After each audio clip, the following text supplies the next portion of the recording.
মুসা নবীকে আল্লাহ বেঈমান নাফরমান এত পাথর দেয় না, স্বর্ণের ব্যবসা শুরু করেছে, কোটি কোটি রূপা সোনার ব্যবসা শুরু কইরা সে পৃথিবীতে একদম ধনীর খাতায় নাম লেখাইছে। আল্লাহ একটু কও না কি করি দলিল মুনি। আল্লাহ না, এ যে সম্পদ বানাইছি যারা কেউ যাকাত দিত, যারা কেউ কি দিত, যাকাত চাইল, দেখি যাকাতটা কিনতে লাগে। মুসা নবী গেছেন গায়ে কারণ যা বানাইছো কেমনে বানাইছো এটা আমিও জানি, আল্লাহও জানে, তুইও জানোস। এরপর আল্লাহ পাঠাইছে তোর মালের যাকাত দেওয়ার জন্য। কারণ এই কথা শুনে কয় তোমার আল্লাহ কি তা গরিব হয়ে গেছে নাকি? নাউজুবিল্লাহ, জোরে বল। তাফসীরে কিতাবে লেখেন কারণ এমন কিপটা আছে, দুই হাত দিয়ে পানি লইলে এর আঙ্গুলের ভাগ দিয়ে পানি ফুটাও করতো না। এ এক টাকা দান করবো কোত্থেকে? যাকাত দেয় না, যাকাত দেয় না। মুসা নবী কয় মালিক কত যাকাত দেয় না। আল্লাহ কয় যাকাত তুমি চাও। মুসা নবী চায়, আল্লাহ কয় মুসা মারবি না। সুবহানাল্লাহ। তোমার অভ্যাস তো আমি আল্লাহ জানি, তুমি তো সরমাল্লু মেরে লাও।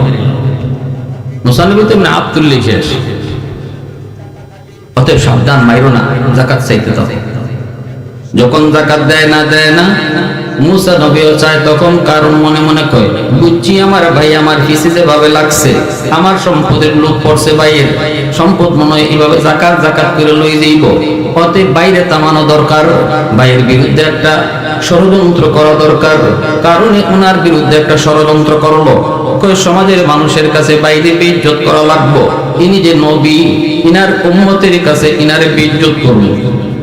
একজন নষ্ট মহিলা নারীকে সে টাকা দিয়ে বাউ করলো, কারণে বাউ করে কয় তোমারে এত টাকা দিমু, এত স্বর্ণ দিমু, তুমি শুধু একটা কাম করবা। মহিলা কয় কি কাম? কয় আগামী কালকে ভাই মুসা নবী ইনি উম্মতের সামনে বক্তব্য দিব, ওয়াজ করব, তখন তুমি ওইটা কইবা হুজুর ওয়াজ করে তখন তো মানুষ চাইব, মানুষ কব কি হয়েছে, তখন তুমি কইবা হুজুর ওয়াজ পরে করেন আপনি আমার সাথে জিনা করছেন। নাউজুবিল্লাহ। একজন আলেম সমাজের মানুষের কাছে, সমাজের কাছে, দেশের কাছে, জাতির কাছে তারে বেইজ্জত করার জন্য এরকম নারী সংক্রান্ত একটা কেলেঙ্কারি যথেষ্ট, ঠিক না? এজন্য উলামায়ে কেরাম বিরোধী যারা, এরা এই অস্ত্রটাই কাজে লাগাইতে চায়, সময়ের সুযোগে মিথ্যা অপবাদ দিয়া। এটা বুঝতে হবে আমাদের, নাইলে একজন আলেম তার সমাজের মানুষ যে শ্রদ্ধা করে, শ্রদ্ধার আসন থেকে নামাইতে এই অস্ত্রটা ওরা ব্যবহার করে, অতীতেও করছে। মহিলাও আসছে, মুসা নবী খালি বক্তব্য দিবেন এমনি কারণ আগে দাঁড়াইছে, দাঁড়ায় বলতেছে ভাইয়া একটা কথা জিজ্ঞাসা আপনি। মুসা নবী কয় তুই আবার কি জিজ্ঞাসা? কথা হলো যদি কেউ জিনা করে তার শাস্তি কি হওয়া উচিত? মুসা নবী কয় তার হত্যা করে ফেলা। কারণে কয় এটা কি খালি আমরা উম্মতের লাগিও নাই আপনার লাগিও? কত বড় ডাকাত দেখছেন? মুসা আলাইহিস সালাম কয় না, এটা তো সবার জন্য, আমি করলাম আমার জন্য। কয় তাইলে মহিলা কি কয় শুনে? তুই কয় উঠো উঠো গো উঠো। মহিলা উঠছে, কথা কইব, মুসা নবীর অপবাদ দিব। যেই মাত্র খালি কথা কওয়া শুরু করব, সাথে সাথে আল্লাহ ওই মহিলার জবান ঘুরাই দিছে। জবান দেওয়ার মালিক কে? আরো জোরে বলেন কে? আর রহমান আল্লামাল কুরআন খালাকাল ইনসান আল্লামাহুল বায়ান। জবান দেওয়ার ক্ষমতা কার? আল্লাহ চাইলে মানুষের জবান কেড়ে নিতে পারে, আবার গাছের জবানও আল্লাহ দিতে পারে। ওই মহিলা শুধু কথা বলতে চাইলো, সাথে সাথে আল্লাহর কুদরতে মহিলার জবান আল্লাহ ঘোরায় দিল। মহিলা তখন ডাক দিয়া বলতেছে ও এলাকার মানুষেরা আমার শোনো, এই কারণে আমারে টাকা খাওয়াইয়া আনছে মূসা নবীর বিরুদ্ধে জিনার অপবাদ দেওয়ার জন্য। আসল কথা ফাঁস করে দিচ্ছে। হিকাই আনছিল কোনটা আর কইছে কোনটা, এমনি কারণে দিছে দৌড়। কারণ যেই মাত্র দৌড় দিছে এমনি আল্লাহর পয়গম্বর মূসা আল্লাহর কুদরতি কদমে সাজদা পড়ে কয়, মালিক যেই ষড়যন্ত্র এই বেঈমানে নাফরমানি করছিল, এখন আমার ইজ্জত কই যাইতো একটু তুমি কও আল্লাহ, তুমি আমারে বাঁচাইছো, নাফরমান যেন যাইতো না পারে। আল্লাহ তুমি কিতা করবা করো। আল্লাহ তখন কয়, মূসা ও মূসা আমি ধরতাম না, তুমি ধরবা। মূসা নবী কয়, আল্লাহ তুমি ধরো। আল্লাহ কয়, মূসা তুমি ধরো, সাহায্য করবো আমি আল্লাহ। মূসা নবীর সাথে সাথে জমিন রে কয়, রে জমিন আমার উম্মতে নাফরমান রে ধরতো না, তুই জমিন এরে ধর। সাথে সাথে কারণ ধর দিছে, আটকা দেখে জমিনে কামড় মাইরা ধরছে। ধরন লাগছে না মানুষের, দেখে জমিনে তার হক আটকে লিছে। কারণে কয় কি ব্যাপার, আমার মানুষে আটকাইলো না, পায়ের নিচের জমিনে কামড় দিয়া ধরলো। কারণ টের পেয়ে গেছে, ধরা খেয়ে ফেলছে। এইবার মূসা নবী ডাক দিয়া কয়, রে জমিন নাফরমান রে তুই ভালো করে ধর, ভালো করে ধর, ছাড়বি না, ভালো করে গিলে ফেল। এখন তো জমিন কারণ কি গিলে ফেলতেছি, কারণের পা আস্তে আস্তে মাটির নিচে যাইতেছে, হাঁটু পর্যন্ত দাবতেছে, উম্মতের সামনে সবাই দেখতেছে। কারণ ডাক দেয়া কয়, নবী গো, ও নবী আমি মাপ চাই, ক্ষমা চাই, আমি আপনার কাছে মাপ চাই, আর জীবনে অন্যায় করতাম না, দয়া করে আমাকে আপনি মাফ করেন। মূসা নবী গরম নবী, সহজে নরম হয় না। জমিন তুই ওরে ভালো করে ধর। জমিন ওরে গিলতেছে, এখন হাঁটু পর্যন্ত নিয়ে উরাক পর্যন্ত নিয়ে গেছে। কারণ আবারও ডাক দিয়ে কয়, ভাইয়া মাপ চাই, মাপ চাই, বহুত বড় অন্যায় করে ফেলেছি, আমারে আপনি মাফ করেন। মূসা নবী কয়, জমিন ভালো করে ধর। মূসা নবী কয়, ভালো করে ধর। এইভাবে জমিন গিলতে গিলতে ওর বুক পর্যন্ত গিলে ফেলছে, বুক পর্যন্ত গিলে ফেলছে।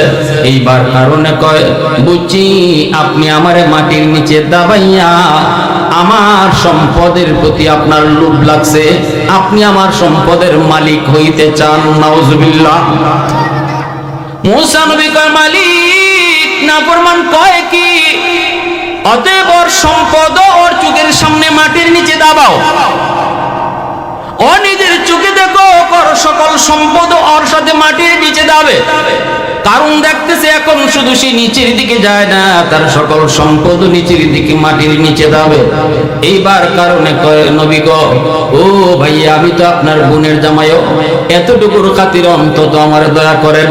মূসা নবী কয়, জমিন ভালো করে ধর, ভালো করে ধর। ধরতে ধরতে ওর সব কিছু গিলে ফেললো, সম্পদ সহ গিলে ফেললো। আজও কারণ নিচের দিকে যায়, কিয়ামত পর্যন্ত সম্পদ দেয়া শুধু নিচের দিকেই যাবে।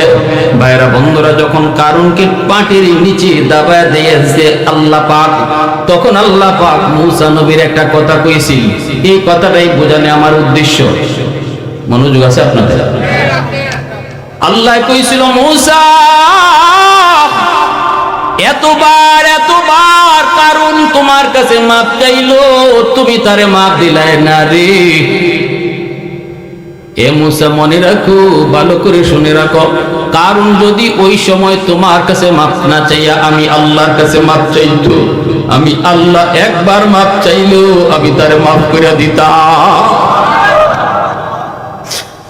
জমিনে কই, মালিক আর কত আমি বেনামাজির পায়ের বোঝা নিব, সুদকুরের পায়ের আওয়াজ কত শুনবো। ও মালিক, আমি জমিন তো সুদকুরের জন্য না, তোমার আদেশটাই শুধু শুনতেছি, মানতেছি। কিন্তু ফজরের নামাজটা না পড়িলা, এই যে দেখো আমি জমিনের উপর দিয়ে কেমনে হাঁটি। ও মালিক, সুদের টাকাটা আনার জন্য কেমনে আমি জমিনের উপর দিয়ে হেঁটে যাই। মারে বকা দিয়া, বাবারে মাইরা, কেমন করে আমি জমিনের উপর দিয়া নাফরমান যাইতেছে। জমিন কয়, মালিক অনুমতি দিবাইনি, ওই নাফরমান আমি আবতালিউ ইবনা আদম ফি কারি, নাফরমান গুলাকে আমি জমিন গিলে ফেলবো, বেনামাজিরে আমি জমিন আর চলতে দিব না গো। অনুমতিটা শুধু দেও, যেখানে দাঁড়ায় আছে বেনামাজি এখানে আমি কবর হইয়া ওরে গিলে ফেলবো। আল্লাহ শুকুর, আমি জমিনের উপর দিয়ে অনেক হাঁটছে, আমি তার অনেক বোঝা নিছি, অনেক সহ্য করেছি ওর পায়ের বোঝা, কিন্তু আর না। অনুমতি দিবানি, শুকুরকে আমি গিলে ফেলবো, ঘুষখোরকে আমি গিলে ফেলবো, জিনাখোরকে আমি গিলে ফেলবো, বাপ মার অবাধ্য সন্তানকে আমি গিলে ফেলবো। আল্লাহ অনুমতি দিবানি, আল্লাহ অনুমতি দিবানি। আল্লাহ পাক রব্বুল আলামিন ডাক দেয়া কয়, জমিন থাম থাম থাম, আমার বান্দা বান্দিরে আমি আল্লাহ বানাইছি, বান্দা যদি না ফরমান হয় আমি আল্লাহ বুঝবো তোর কি। সুবহানাল্লাহ, সুবহানাল্লাহ। জমিনে কয় আসবিরু ইলা মাতা আসবিরু, ও মালিক বুঝি তুমি বানাইছো, কিন্তু কও না আমি আর কত কাল ধৈর্য ধরতাম, আর কত কাল ধৈর্য ধরতাম।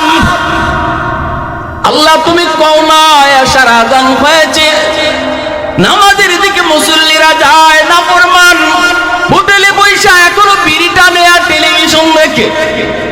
আল্লাহ তুমি অনুমতি দাও, যেই জায়গাতে বসা আছে আমি জমিন ওখানেই ওরে কবর বানায় ফেলি। জমিনে এইভাবে আল্লাহর কাছে আবদার করে, আল্লাহ কয় রে বান্দা, তুই বাংলার জমিনের মানুষ, তোর বাংলার মাটিও এইভাবে আমার কাছে আবদার করি, তুই সৌদির মানুষ, সৌদির জমিন আবদার করে, পৃথিবীর যে প্রান্তে তোর বাড়ি হোক না কেন, তোর জমিন কিন্তু সকালে উঠেই আমি আল্লাহর কাছে এই আবদারটা করে অনুমতি চায়, অনুমতি নাফরমানকে গিলে ফেলার জন্য। আল্লাহ পাক রব্বুল আলামিন কয়, শুধু জমিন নয়, সাগর মহাসাগর গুলো এইভাবে আবদার করে। কক্সবাজার সমুদ্র সৈকতের পারে যায় কত যুবক, কত যুবতী, কত নাফরমানিতে লিপ্ত হয়, সাগরের পানিটা চায় চায় দেখে, আর মালিককে ডাক দেয়া কয়, মালিক নাফরমানরা, এই নাফরমানগুলি তোমার জমিনটারে নাপাক বানায় ফেলছে গো, আমি সাগর কত কাল আর এই নাফরমানি দেখমু, আমি সাগর আর কত কাল দেখমু, আমি যে কত ভয়ঙ্কর নাফরমান জানে, তোমার ইশারা পাইলে আমি জমিন ডুবাইয়া দিতে পারি, তোমার ইশারা পাইলে আমি গোটা জমিন পানির নিচে ডুবাইয়া দিতে পারি।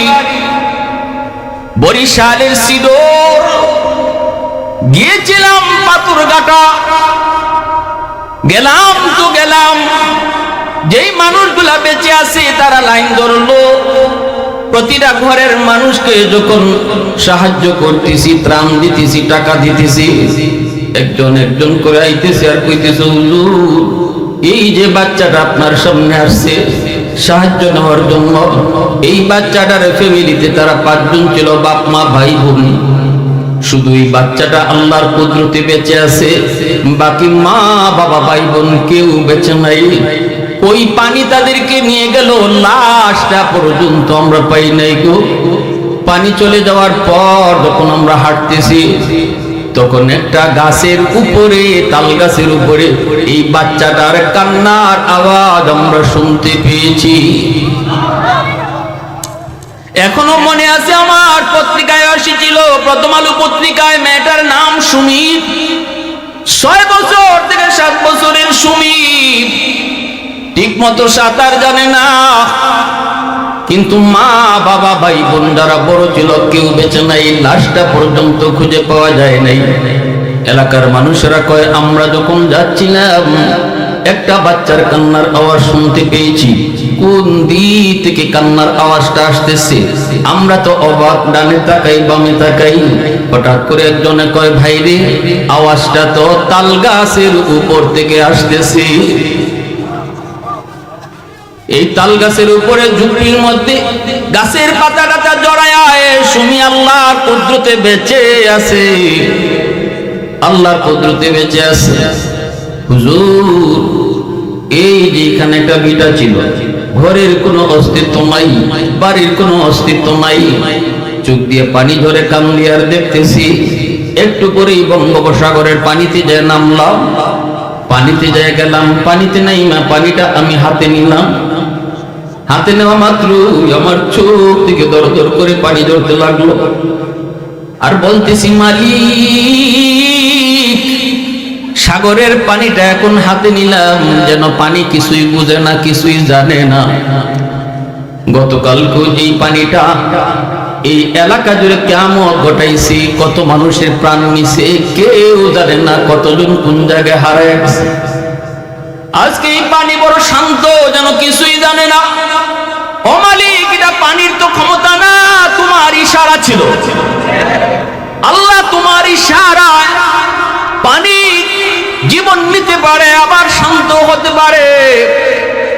কক্সবাজার সমুদ্র সৈকতের পাড়ি দেয়া কত যুবক, কত যুবতী যখন গুনার আয়োজন করে, গুনায় লিপ্ত হয়, পানিতে যায় গুনায় লিপ্ত হয়, তখন পানিটা আল্লাহর কাছে আবদার করে, আল্লাহ আর কত নাফরমানি দেখবো, আর কত গুনাহ দেখবো, অনুমতি দিবাইনি।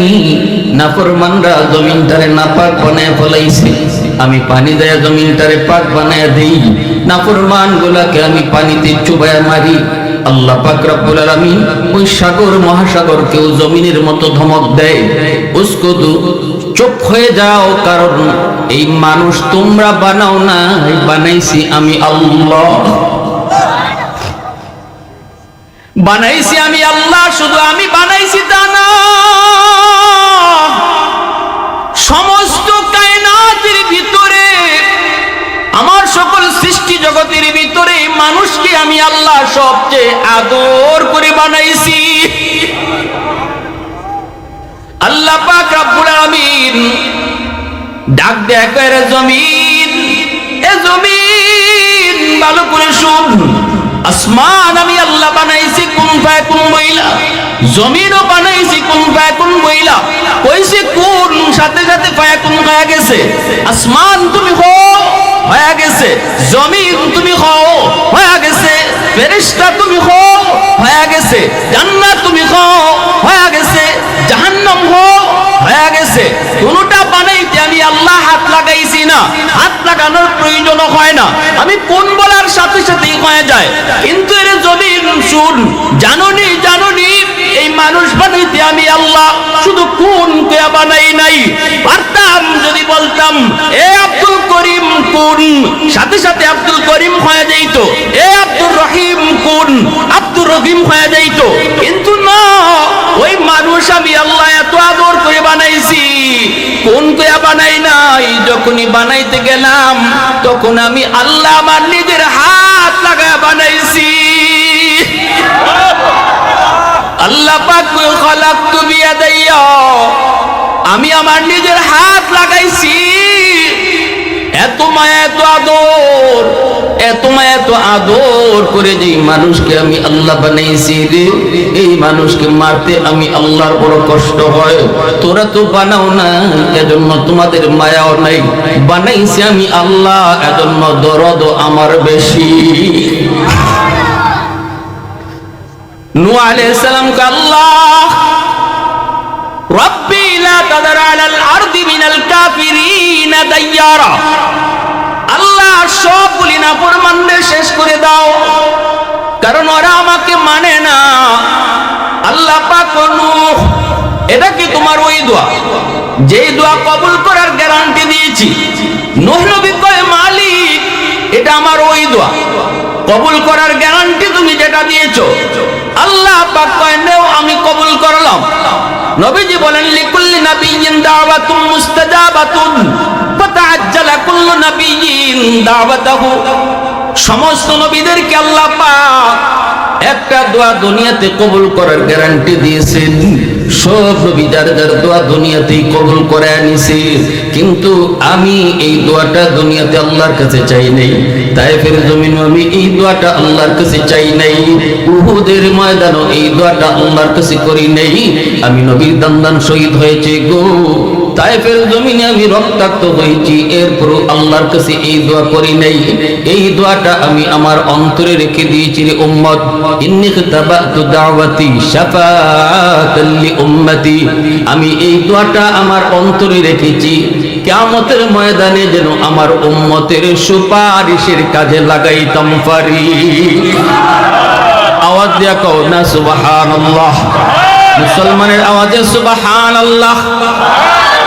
उल्फत में तेरी वही सीने दंदान को तूरा, बू बकर उमर नक्श कदम तेरा न छुरा।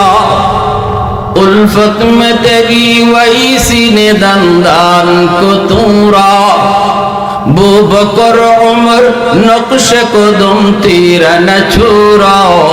आयो शाक़ नबी वाक़ी असरार मदीना, सुल्तान का सुल्तान है सुल्तान मदीना। सरकार का सरकार है सरकार मदीना, गुलजार का गुलजार है गुलजार मदीना। अल्लाह ने मक्का ही में ये काबा बनाया, इस काबा का काबा तेरी मरकद को बनाया। अल्लाह ने मक्का ही में ये काबा बनाया, इस काबा का काबा तेरी मरकद को बनाया। ऐसा लम्हा जी चले जा राह मदीना, सुल्तान का सुल्तान है सुल्तान मदीना।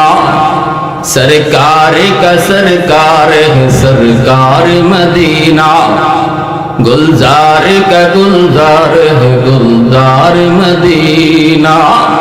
मुसलमाনের আওয়াজে কও আল্লাহু আকবার। নূহ নবী আল্লাহকে ডাক দিয়া কও মালিক, হ্যাঁ এটা সেই দোয়া। আল্লাহ কই ঠিক আছে, দোয়া কবুল। যারা মুমিন ইমানদার এদেরকে বলো, যেদিন তুফান শুরু হবে ওই দিন যেন তোমার নৌকায় সবাই উঠে যায়। নূহ নবী উম্মতকে জানায় দিলেন, যে কয়জন উম্মত অল্প কয়জন সবাইকে জানায় দিলেন আযাব আসবে, গজব আসবে, তামাম দুনিয়া পানির নিচে ডুববে। ঝড় তুফান দ্বারা আল্লাহ দুনিয়া তামা তামা বানায় দিবে। তোমরা তখন আমি যখন বলবো দৌড়ে দেয় আমার নৌকায় উঠবা, আমরা এই এলাকা থেকে চলে যাব। একজন বৃদ্ধা মহিলা দিনদার আল্লাহ ওয়ালি ইমানদার মহিলা তখন কয়, নবী গো আমি বয়স্ক, আমার গায়ে শক্তি নাই, কোমরে জোর নাই, আমি দৌড়ে আপনার নৌকায় উঠতে পারবো না গো নবী। যখন তুফান শুরু হবে আপনি কিন্তু আমাকে ইয়াদ করে নিয়ে যাবেন। নূহ নবী কয় ঠিক আছে মা, আমি তোমাকে ইয়াদ করে নিয়ে যাব। কিন্তু ভাইরে আল্লাহর কি মর্জি, যেদিন তুফান শুরু হলো ওই দিন নূহ নবী এই মহিলার কথা ভুলে গেছেন। ওই দিনদার আল্লাহ ওয়ালি মহিলার কথা ভুলে গেলেন। তুফান তো হলো, তামাম দুনিয়া তো তছনছ হয়ে গেল। যদি পাহাড়ে যায় নূহ নবীর নৌকা লাগলো, পানি তো আবার যার যার জায়গায় চলে গেল, জমিন আবার ফিরে আসলো। এইবার নূহ নবীর মনে পড়ছে, হায়রে এলাকায় যে যাইতেছি একদম মা, সে তো আমারে কইছিল তারা ইয়াদ করে নিয়ে যাওয়ার জন্য, কিন্তু আমি তো ভুলে গিয়েছি। আমি আমার আল্লাহর কাছে কি জবাব দিব গো? আমি একজন ইমানদার মুমিন নারীর কথা ভুলে গেলাম, আমি আমার একজন উম্মতের কথা ভুলে গিয়েছি। দৌড়ে গেছেন একটু হালত দেখার জন্য, মনটারে একটু বুঝ দেওয়ার জন্য। ঘর বাড়ি কিছুই তো নাই, বড় বড় অট্টালিকার সব তছনছ। ওই মহিলার ভাঙ্গা ঘর থাকার তো কোনো প্রশ্নে উঠে না। এরপরেও নূহ নবী মনের সান্ত্বনার জন্য একটু গেলেন দেখতে, যায় দেখেন আল্লাহু আকবার, আল্লাহু আকবার। ওই মহিলার ভাঙ্গা ঘর, পুরে ঘর আগে যেমন ছিল এমনই আছে। আল্লাহর পয়গম্বর সেজদায় পড়ে আল্লাহর কাছে কান্দে, মালিক লোহার ঘর, ইটের ঘর সব কিছু তুমি জমিনের সাথে মিশায় দিয়েছো, কিন্তু এই ভাঙ্গা ঘরের কোনো ক্ষতি হলো না, কিছুই বুঝি নাই গো মালিক, কিছুই তো বুঝি নাই। আল্লাহ পাক তখন কয় নূহ শুধু ঘরটা আছে তা না, আমার বান্দিরে তুমি ডাক দাও। নূহ নবী যখন ডাক দিছে, মা, ভিতর থেকে মহিলায় আওয়াজ দেখো, নবী গো, ওগো নবী, তুফান কি শুরু হয়ে গেছে নাকি? আল্লাহর পয়গম্বর কান্দে আর কয়, মালিক তোমার কুদরত বুঝা বড় মুশকিল, আল্লাহ তোমার শক্তি মানুষের চিন্তা চেতনার বাহিরে গল্লা, একটু কও না বুঝা। ও মালিক একটু কও না বুঝা, কেমনে কি হইছে, কেমনে কি হইছে একটু বুঝায় কও না। আল্লাহ পাক রব্বুল আলামিন তখন নবীরে ডাক দিয়া কয়, রে নূহ, ও নূহ তুমি তো নবী, আমার এই বান্দি ছিল তোমার উম্মত, তুমি নবী হয়ে উম্মত বলতে পারো, কিন্তু আমি তো খোদা, আমি তো আমার বান্দা বান্দিরে নিজের হাতে বানাইছি। তোমরা নবী হইয়া উম্মত বলতে পারো, কিন্তু আমি মালিক হইয়া আমার বান্দা বান্দি বলতে পারি না। তুমি ভুলে গেছো, কিন্তু আমি আল্লাহ ভুলি নাই। তুমি আমার বান্দির কথা ভুলে গেছো, কিন্তু আমি ভুলি নাই, আমি ভুলি নাই। এত মায়া, এত দরদ আল্লাহ পাক। এজন্য নবী আল্লাহর কদমে সিজদায় পড়ে কান্দে। এমনি ভাবে কারুন যখন এইভাবে মাটির নিচে দাবতেছে, এইভাবে মুসা নবীর সাথে বেয়াদবি করার কারণে কারুন যখন মাটির নিচে দাবতেছে আর কারণে কয় ভাইয়া ভাইয়া, কারণ কারুন ছিল মুসা নবীর চাচাতো ভাই, আবার ভগ্নিপতিও। কারুনের কাছে মুসা নবী তার বোনও বিয়া দিছিলেন, এজন্য সম্পর্ক ছিল। কারণ কিন্তু প্রথমে এত খারাপ ছিল না, কারণ ছিল তাওরাত কিতাবের একজন হাফেজ, কিন্তু খারাপ হইছে লুবে ফইরা, খারাপ হইছে লুবে ফইরা। কেমনে কইছে কইতাম নেই, মনোযোগ আছে আপনাদের? এটা কিন্তু আমার আলোচনার প্রাসঙ্গিক আলোচনা। কারণ আল্লাহ বলতেছে, মুসা 1000 খন্ডে তাওরাত কিতাব বাইন্ডিং করো। মুসা নবীকে আল্লাহ কি দিয়া বাইন্ডিং করতাম? আল্লাহ কয় সোনা দিয়া তাওরাত কিতাবের বাইন্ডিং করো। মুসা নবীকে আল্লাহ এত সোনা পাইমু কই? আল্লাহ পাক কয় সোনার অভাব নাই, নেও একটা জান্নাতি পাথর দিলাম। এই পাথরটার আরবি নাম কিমিয়া, বাংলা নাম হলো পরশ পাথর। পরশ পাথরের নামটা আমরা অনেকেই শুনেছি, শুনছেন না? কিন্তু নাম শুনছি, জীবনে পরশ পাথর কি কেউ দেখছেন নি? হ্যাঁ, পরশ পাথরের নাম শুনছি, দেখি নাই। এই পরশ পাথরটার আরবি নাম কিমিয়া। এই পরশ পাথর আল্লাহ জান্নাত থেকে মুসা নবীর দিলেন আর বললেন, মুসা এই পাথরটা তুমি যেখানে লাগাইবা, লাগানি মাত্রই যার সাথে লাগাইবা এই জিনিসটা শোনা হয়ে দিব, লাগাইলেই শোনা। অতএব শোনার টেনশন নেই, স্বর্ণ তুমি পেয়ে যাবা, বাইন্ডিং করো।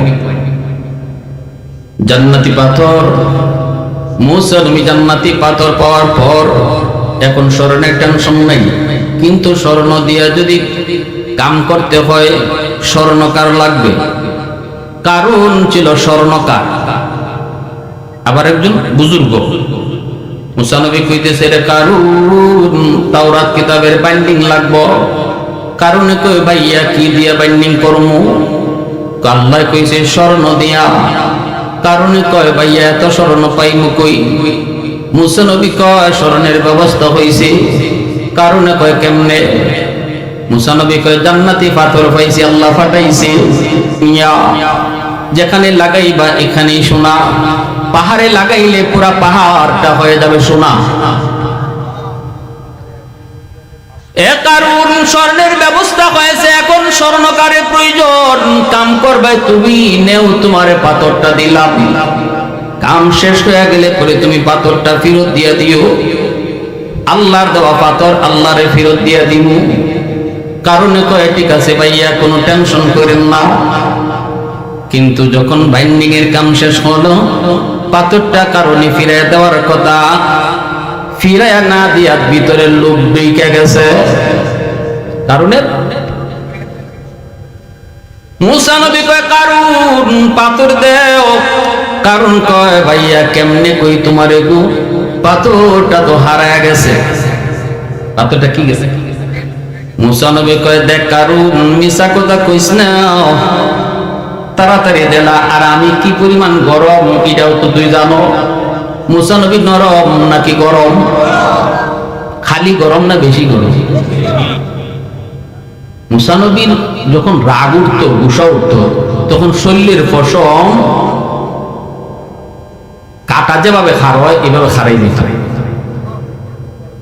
কাপড় ছিদ্র হইয়া পশম বাড়িয়ে দিত, মাথার চুল টুপি ছিদ্র হইয়া বাড়িয়ে দিত।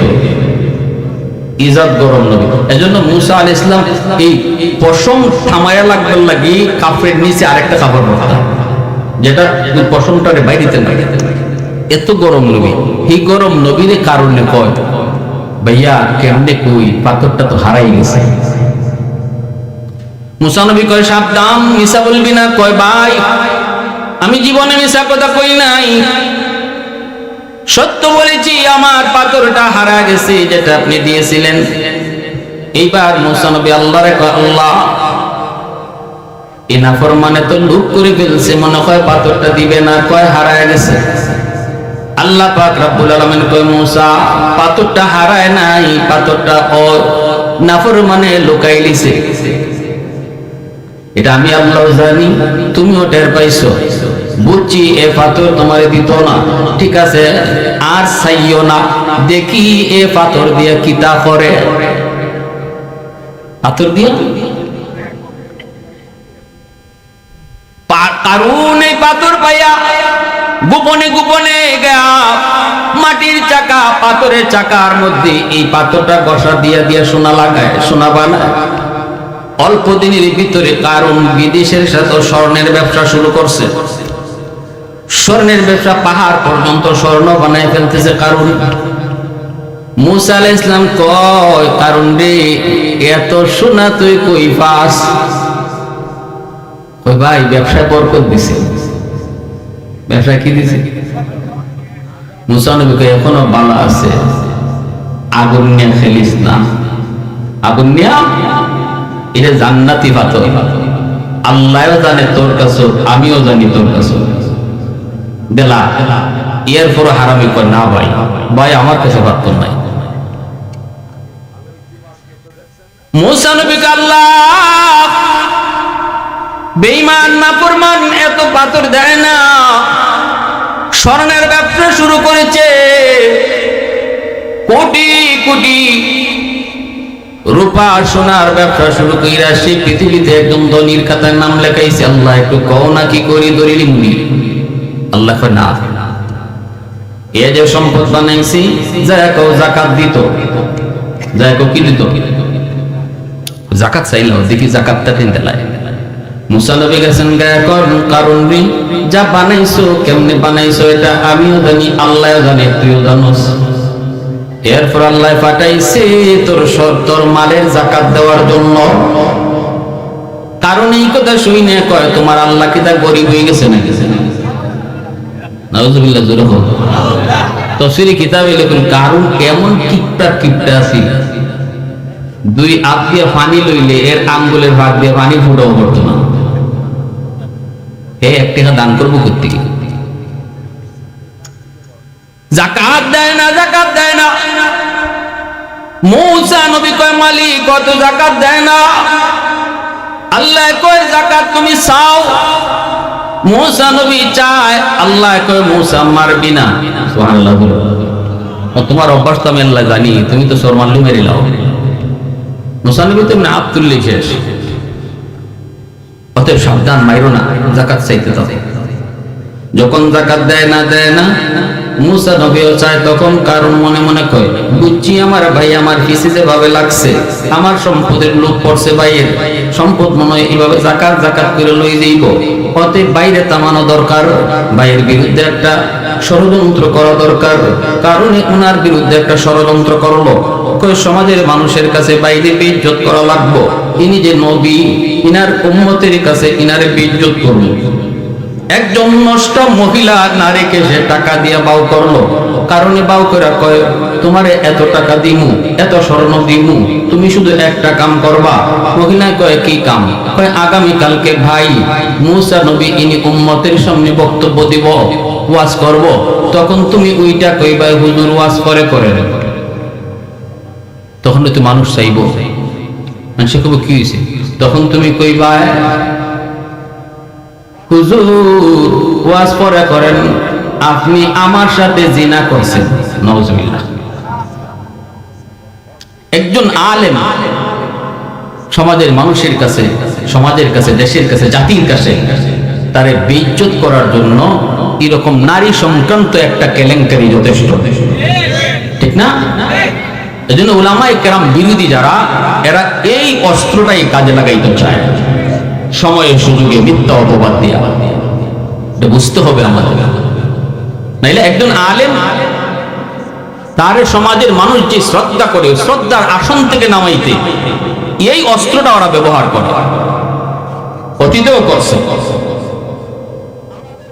মহিলাও আসছে, মুসা নবী খালি বক্তব্য দিবেন এমনি কারণ আগে দাঁড়াইছে, দাঁড়ায় বলতেছে ভাইয়া একটা কথা জিজ্ঞাসা আপনি।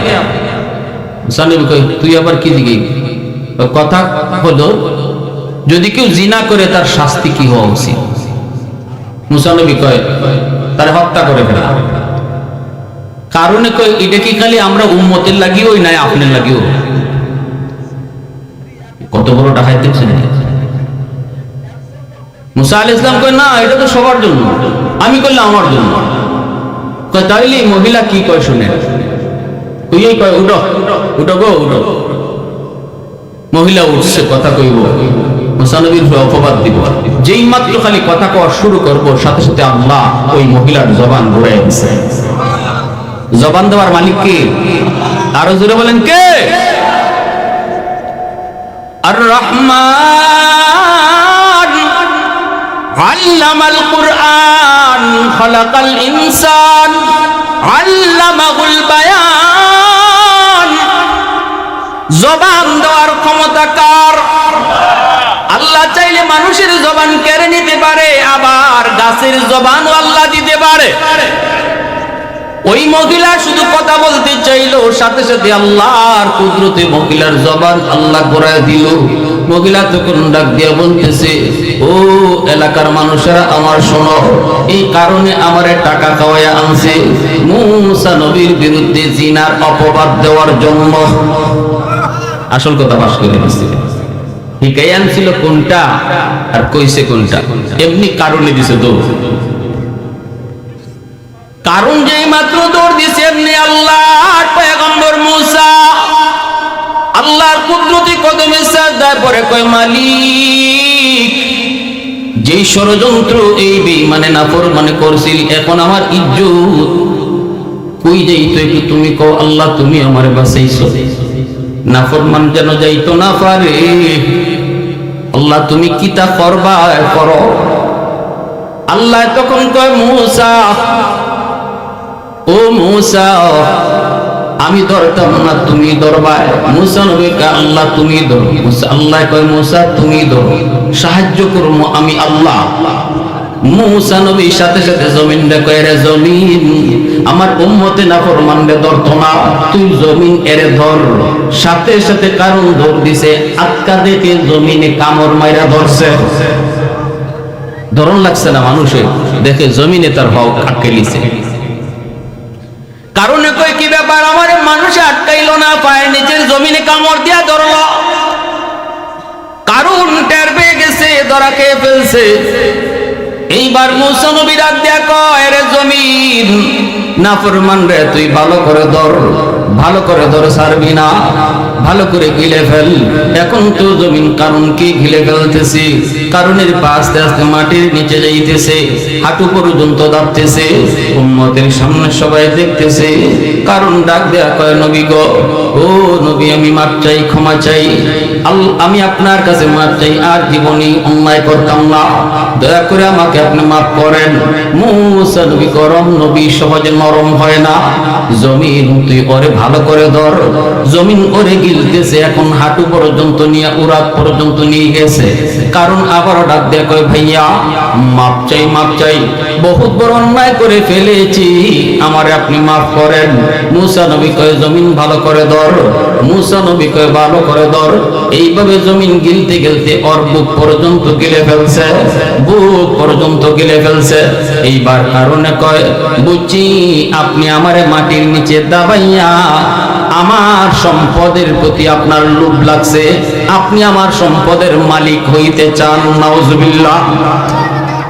মূসা নবী কয়, মালিক নাফরমান কয় কি? অতএব ওর সম্পদ ওর চোখের সামনে মাটির নিচে দাবাও, ও নিজের চোখে দেখো ওর সকল সম্পদ ওর সাথে মাটির নিচে দাবে। কারণ দেখতেছে এখন শুধু সে নিচের দিকে যায় না, তার সকল সম্পদ নিচের দিকে মাটির নিচে যাবে। এইবার কারণে কয়, নবী গো, ও ভাই, আমি তো আপনার বোনের জামাইও, এতটুকুর খাতির অন্তত আমার দয়া করেন। মূসা নবী কয়, জমিন ভালো করে ধর, ভালো করে ধর। ধরতে ধরতে ওর সব কিছু গিলে ফেললো, সম্পদ সহ গিলে ফেললো। আজও কারণ নিচের দিকে যায়, কিয়ামত পর্যন্ত সম্পদ দেয়া শুধু নিচের দিকেই যাবে। ভাইরা বন্ধুরা, যখন কারণকে পাটির নিচে দাবায় দিয়েছে আল্লাহ পাক, তখন আল্লাহ পাক মূসা নবীর একটা কথা কইছিল। এই কথাটাই বোঝানো আমার উদ্দেশ্য। মনোযোগ আছে আপনাদের? আল্লাহ কইছিল, মূসা এতবার এতবার কারণ তোমার কাছে মাপ চাইলো, তুমি তারে মাপ দিলাই না রে। এ মূসা, মনে রাখো, ভালো করে শুনে রাখো, কারণ যদি ওই সময় তোমার কাছে মাপ না চাইয়া আমি আল্লাহর কাছে মাপ চাইতো, আমি আল্লাহ একবার মাপ চাইলো আমি তারে মাফ করে দিতাম। মূসা নবী সিজদা করে কান্দে আর কয়, মালিক, এজন্যই তো তুমি রব, এজন্যই তো তুমি রহমান, এজন্যই তো তুমি রাহিম, এজন্যই তো তোমার নাম গাফুর, গাফফার, গাফির। আল্লাহু আকবার, জোরে কও। আল্লাহ পাকের এত দরদ, এত মায়া, যুবক তোমার আমার জন্য। বেনামাজির প্রতি আল্লাহ পাকের দরদ, সুদখোরের প্রতি আল্লাহর দরদ আছে, আল্লাহর মায়া আছে। নইলে সুদখোর জমিনের উপর দিয়ে আল্লাহ তারে হাঁটতে দিত না, বেনামাজির জমিনের উপর দিয়ে আল্লাহ হাঁটতে দিত না। এত বছর তুমি জমিনে চলতে পারো না। আল্লাহ পাক রব্বুল আলামিন কয়, এরে জমিন, এরে সাগর, মহাসাগর, চার দলের কারণে আমি আল্লাহ জমিন টিকায় রাখছি। লাউলা মাশাইখু রুক্কা ওয়াশ-শাবাবু খুশা ওয়াল আতফালু রুদ্দা ওয়াল আনআমু রুদ্দা লাজআলতুস সামাআ হাদিদা ওয়াল আরদা খাফসাফা ওয়াত তুরাবা রামাদা ওয়ামা আনজালতু মিনাস সামাই কাতরা ওয়ামা আনবাততু মিনাল আরদি নাবাতা বাল আনজালতু আলাইকুমুল আযাবা সাব্বা। আল্লাহ পাক এক নম্বর হলো, জমিনের ভিতরে আমি আল্লাহ দেখতেছি কি পরিমাণ গুনাহ হয়, কি পরিমাণ নাফরমানি হয়। দেখতেছি আমি গ্রামের ভিতরে বেনামাজির সংখ্যা বেশি, দেখতেছি আমি বাজারের ভিতরে বেনামাজি দোকানদারের সংখ্যা বেশি, দেখতেছি আমি সুদখোর কেমনে অহংকার কইরা হাঁটে, দেখতেছি আমি এই জমিনে আমার নবীর নায়েবে রবি উলামায়ে কেরামের সাথে কেমন আচরণ হয়। এরপর আমি কেন ধরি না জানোনি? এক নম্বর হলো, জমিনের ভিতরে আমার কিছু বৃদ্ধ বান্দা বান্দি রয়েছে, চুলদারি সাদা হয়ে গেছে, কোমরে তার ব্যথা, হাঁটুতে তার ব্যথা, রুকু করতে গেলে তার কষ্ট হয়, সিজদা গেলে পরে তার কষ্ট হয়, মসজিদে যাইতে গেলে তার ভয় হয়। এরপরেও লাঠি বড় দিয়া আমার কিছু বয়স্ক বান্দা মসজিদের দিকে আগায়, সিজদায় যায়, কোমরে রগে টান দেয়, রুকুতে যায়, মাথা তুলতে পারে না। এরপরও কষ্ট করে করে যখন আমার রুকু দেয় সেজদা দেয় রে, ওই সেজদার দিকে তাকাইলে জমিনের প্রতি আমার মায়া লেগে যায়। ওয়াশবাবু খুশা, আল্লাহ কয় জমিন দ্বিতীয় দল হলো, আমি যখন দেখি প্রতিটা সমাজের ভিতরে কিছু যুবক যৌবনের পাগলামি করে না, অথচ তার যৌবনের চাহিদা হলো গুনাহ করা, যৌবনের চাহিদা হলো জিনা করা, যৌবনের চাহিদা হলো চুরি করা, যৌবনের চাহিদা হলো গান শোনা, যৌবনের চাহিদা হলো বন্ধুদের সাথে নেশা করা। এরপরও যে যুবক যৌবনের পাগলামি করে না, আমি যখন দেখি তার মাথায় আমার নবীর সুন্নত টুপি, আমি যখন দেখি যুবকের মাথায় আমার নবীর সুন্নত দাড়ি, আমি যখন দেখি কিছু যুবক যৌবনে বাপ মার সেবা করে, উলামায়ে কেরামকে তাজিম করে, মুরব্বীদেরকে সম্মান করে, ওয়াজ মাহফিলের আয়োজন করে, গান বাজনায় যায় না, যাত্রা আয়োজন করে না, মারে পর্দায় রাখে, বউরে পর্দায় রাখে, বোনকে পর্দায় রাখে, আমি যখন দেখি ওই যুবকের কলিজার ভিতরে আমি আল্লাহর প্রেম জমায়া নিছি, তখনই আমি এই জমিনের প্রতি আমার মায়া লেগে যায়। ওয়াল্লা তুসালু রুদ্দা, 3 নম্বরে আল্লাহ পাক বলে, এ জমিন, মানুষের গুনার কারণে জমিনে আযাব আর গজব যখন ধেয়ে আসে, আমি ওই গজবকে ফিরাই। 3 নম্বর কারণ হলো, চাই দেখি প্রতিটা সমাজের ভিতরে শিশু বাচ্চা আছে, ছোট ছোট বাচ্চা আছে, এই বাচ্চাগুলা এরা কোনো অন্যায় করে নাই, এদের কোনো অপরাধ নাই, নামাজ এর উপরে ফরজ হয় নাই, রোজা ফরজ হয় নাই, হালাল হারামের বিধানও তার উপর এখনো আরোপ হয় নাই। আমি যখন দেখি জমিনে গজব আসলে শিশু বাচ্চারাও গজবে পড়া যাবে, ওই মাসুম শিশু বাচ্চাটাও তারা গজবে পড়বে, আযাবে পড়বে, তখন এই শিশু বাচ্চাগুলার খাতিরে এই জমিনকে আমি আল্লাহ মায়া করি। ইন্না রাহমাতি সাবাকাত আলা গাযাবি, তখনই আমি আমার রহমতকে ছাইরা দেই, গজবের আগে রহমত চলে যায়। বান্দা আর আযাব গজবের মাঝখানে রহমত আইসা দাঁড়ায় যায়। এজন্য শিশু বাচ্চাদেরকে মারবেন না। আমার বক্তা, আমার প্রিয় ভাই আমজাদ হোসেন আশরাফি একটু শেষ দিকে কথাটা বলে গেছেন, শিশু বাচ্চাদেরকে আদর করবেন, মায়া করবেন, মসজিদে যেতে চায় মসজিদে যেতে বাধা দিবেন না, আর মারবেন না, অহেতুক মারবেন না। কারণ হলো তোমার মতো আমার মতো নাফরমান রে আল্লাহ পাক বহু আগে ধ্বংস করে দিত রে যুবক, দেয় না শুধু এই শিশু বাচ্চাগুলার খাতিরে। ঘরে তোমার আমার খানা বন্ধ হয়ে যেত, এই ঘরে কেউ নামাজি নাই, এই ঘরে বেনামাজির সংখ্যা বেশি, রিজিক বন্ধ হয়ে যাওয়ার কথা।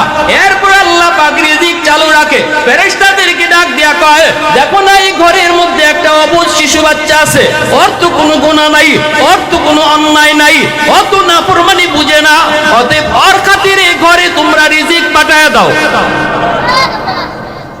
কোন বাচ্চাটারে তুমি মারো, যেই বাচ্চা কুশিলায় তোমারে আমারে আল্লাহ খাওয়ায়। সুবহানাল্লাহ। 4 নম্বরে আল্লাহ কয় ওয়াল আনআমুতা, হায়ওয়ানাত পশু পাখি যারা আছে এদের খাতিরেও আল্লাহ পাক জমিন দে বাঁচায়। কারণ আযাব গজব আইলে হায়ওয়ান গুলো গজবে পড়ে যাবে। এই যে গরু ছাগল হাঁস মুরগি, এদের কোনো নামাজ নাই, রোজা নাই, এদের কোনো অপরাধ নাই, কিন্তু যদি ভূমিকম্প হয়, জলোচ্ছ্বাস হয়, ঠাটা হয়, বজ্রপাত হয়, তাহলে এই গরু ছাগল গুলা এরাও ফইরা যায়। পানি আইসা যদি সব ডুবায় দেয়, মানুষ মরবে, সাথে সাথে গরু ছাগল মরবে। আল্লাহ পাক কয় এরা তো নিষ্পাপ, এদের তো গুনাহ নাই। গুনাহ করেছে এই গরু, এই ঘরের মানুষগুলা, গুনাহ করেছে এই ঘরের পুরুষরা, গুনাহ করেছে এই ঘরের নারীরা, কিন্তু এই ঘরের গরু তো গুনাহ করে নাই, এই ঘরের মুরগি তো গুনাহ করে নাই, এই ঘরের ছাগলে তো গুনাহ করে নাই। আযাব আর গজব যদি ঘরে আসে, পশু পাখিরাও গজবে পইরা যায়। এজন্য আল্লাহ পাক কয় ওদের দিকে তাকাইলো এই জমিনের প্রতি আমি আল্লাহর মায়া লেগে যায়। এজন্য অহেতুক পশু পাখিকে মারবেন না, গরু ছাগলকে অহেতুক মারবেন না।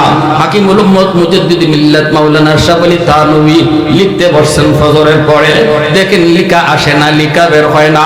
আল্লাহর পক্ষ থেকে লিখা বের হয়, কিন্তু এই দিন লিখা বের হইতেছে না, মাথার মধ্যে কিছু আসে না। থানভী অস্থির হয়ে গেলেন, মালিক কোন অন্যায় করেছি, কোন অপরাধ করেছি, কোথায় জানি তোমারে আমি বেজার করেছি, মনে পড়ে না, কিছুই মনে পড়ে না।